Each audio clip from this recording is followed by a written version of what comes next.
It appears the trade war's first major battleground will be in the heart of MAGA country, as an automaker is laying off American workers.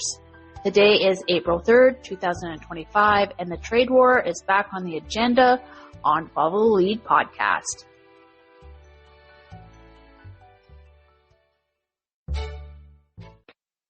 Hi everyone, welcome back to the podcast. I'm your host, Valerie McLaughlin. Stellantis announced it's shutting down 2 assembly plants, one in Windsor, Ontario, the second in Mexico. The Windsor plant makes minivans and the Dodge Charger. This plant will close for 2 weeks, starting on Monday, and 3,200 Canadian workers are affected. The Mexican plant makes the Jeep Compass, and 2,600 workers will be impacted. These plant closures will have an immediate effect on the factories that supply these 2 assembly plants. 900 workers at 5 factories in Michigan and Indiana will be laid off.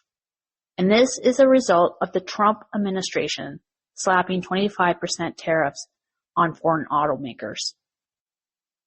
And this is likely the beginning of the bleeding. As I've discussed on previous podcast episodes, the North American auto industry is integrated. Parts can go over the Canadian, American, Mexican borders several times before they are put into a final product.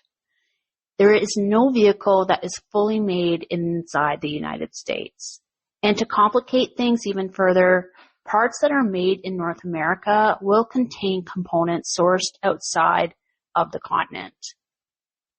Liberal leader Mark Carney, who's still the Prime Minister, was back in Ottawa today to deal with the auto tariffs. Mr. Carney reiterated that the relationship Canada had with the United States is over, and while that is a tragedy, he said, it's the new reality. Canada will respond to the auto tariffs by placing 25% tariffs on vehicles imported from the United States that aren't free trade agreement compliant. This won't impact auto parts or vehicle contents coming in from Mexico. I have some anecdotal information. A friend of mine was telling me that the auto dealerships that she was visiting on the weekend in the Ontario city that we both live in were quite busy.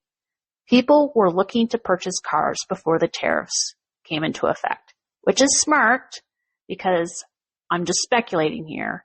Inventory will likely be extremely limited once more closures start to happen. For my international audience, auto is big business here in Ontario. Unless you live in a big city like Toronto, Vancouver, or Montreal, you need to have a car. During the pandemic, auto inventory was very short in supply. We had to buy a new vehicle and we had to wait months for it to be delivered. We couldn't even test drive because there was no demo vehicles to drive. Canadians are continuing with the boycott of American goods. My husband returned from the grocery store earlier today. He managed to get the last sleeve of applesauce in the President Choice brand because it has a Canadian flag on the shelf, which indicates it's a Canadian product. Its counterpart, a brand called Mott's, well, it's not selling. Apparently there's lots still sitting on the shelf untouched. Moving on to the United States. Stock markets reacted to the president's economic freedom tariffs by moving into the red. Major American markets had their worst day today, the first time since 2020. Nike, Best Buy, Tesla, Boeing all closed in the red this afternoon. Last night, 4 Republican senators broke away from their party to support the Democrats in a bid to end the first round of Trump tariffs placed on Canada in February. Mr. Trump laid 25% tariffs on Canada and used fentanyl as justification. The administration has backed away somewhat from those tariffs, saying imports coming into the United States from Canada would be exempted if they were compliant with the existing free trade agreement. The vote by the American senators is symbolic. Even if the bill is to get to the president's desk, Mr. Trump has said he won't sign it. Since launching global economic warfare, countries are starting to prepare with their own counter tariffs and countermeasures.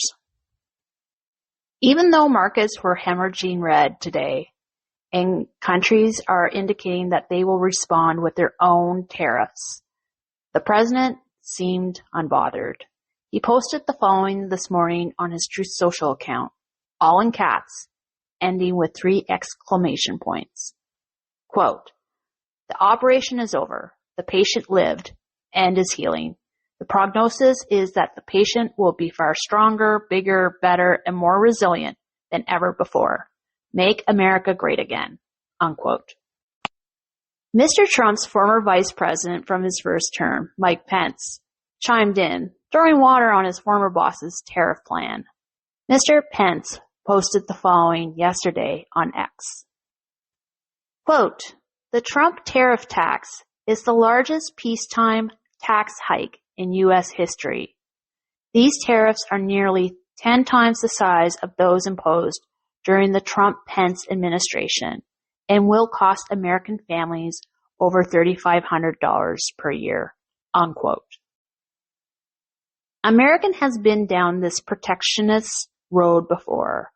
95 years ago, in 1930, the Hawley-Smoot Tariff Act was enacted. The act's initial intent was to protect American workers and companies from the impacts of the Great Depression that started the year before. The thought was, by erecting international trade barriers, American companies would face less foreign competition in the domestic U.S. market. However, by placing tariffs on goods entering the United States, just made the Great Depression worse. Countries retaliated by placing retaliatory tariffs on American goods. Global trade steeply declined. Also, people weren't purchasing products.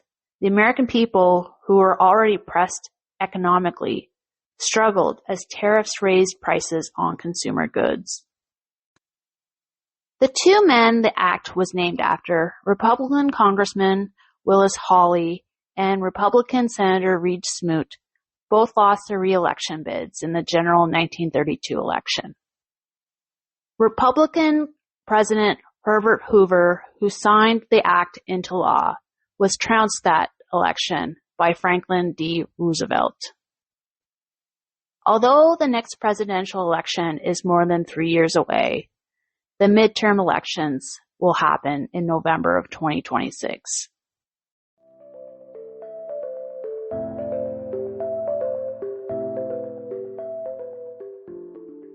That's it for this 20th episode of Follow the Lead podcast. If you want to know more about me or the podcast, you can visit the podcast Substack. Search for Follow the Lead podcast and you should find us. I'll try to link it in the show notes.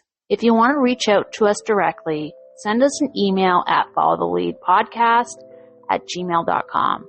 Thanks for listening, and I'll see you on the next episode. Bye for now.